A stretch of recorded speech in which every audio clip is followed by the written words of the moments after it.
दिल्लीमध्ये जे आंदोलन झालं 21 ते 22 दिवस जे आंदोलन चालू होतं विद्यार्थ्यांचं, एमपीएससीचा जो पेपर होता तो फुटला होता.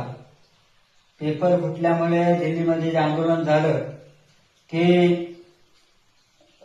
विद्यार्थी शिकण्यासाठी आले होते, ते विद्यार्थी शिकण्यासाठी आले होते, दिनरात अभ्यास करत होते, मेहनत करत होते.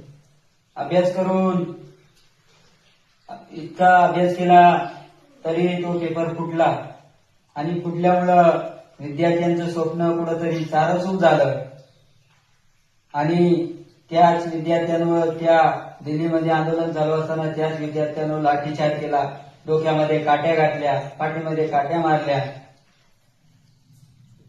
आणि हवेत गोळीबार केला आणि काठीने लाठीचार्ज करण्याचं काम केलं.